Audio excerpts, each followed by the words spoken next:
three things in baseball: fielding, it's your hitting, and your base running. Guys have made it a career being a base running threat. So maybe we'll figure it out. But 95 was the playoffs. And Seattle, which I know the Mariners have been looking for that breakthrough, right?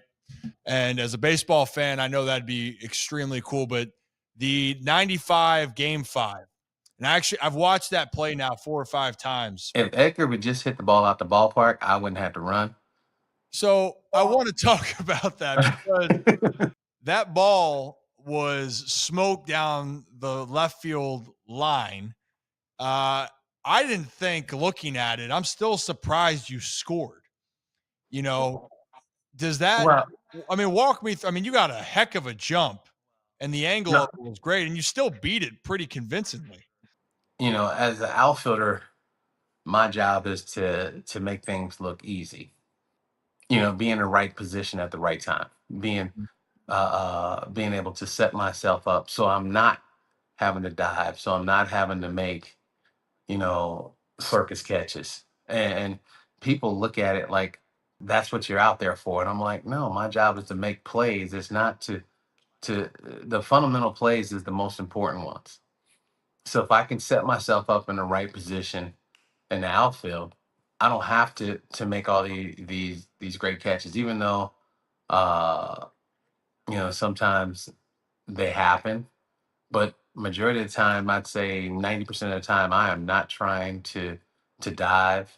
I am not trying to run into a wall. But it happens. Now the play with Edgar down the line, you know, and I actually looked at the third base coach one time right before I hit second. Mhm. And that was the last time I looked at him because as an outfielder, as a base runner, um, my job is to try to score. It's his job to try to hold me up, but I've got to make it tough on him. And people don't look at it that way. There's three things in baseball. It's your outfield or fielding, it's your hitting and your base running. Guys have made it a career being a base running threat. You don't want to be taken out of the game because you can't run the bases. You don't want to be taken out of the game because you can't catch. And you don't want to be pinch hit for, you know, in the late innings. So, those things were instilled in me at an early age is base running is just as important as the other two. Mhm. And we also, our group,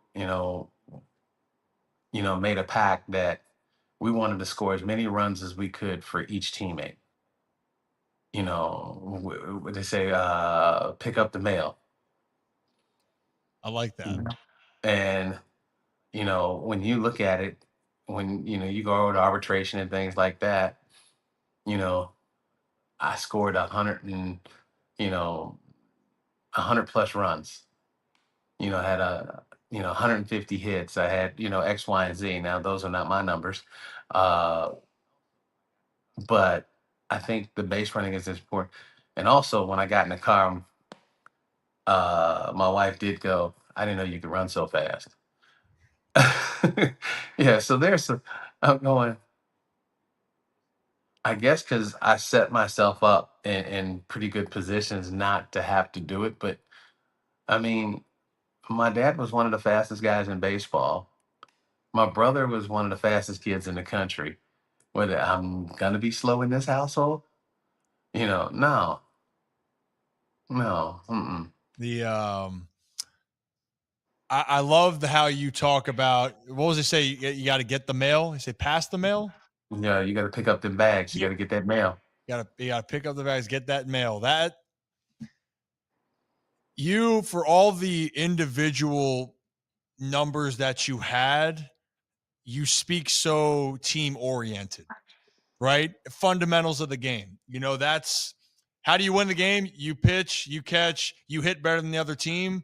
Typically, you win the game, right? Yeah, That's the simplicity of this.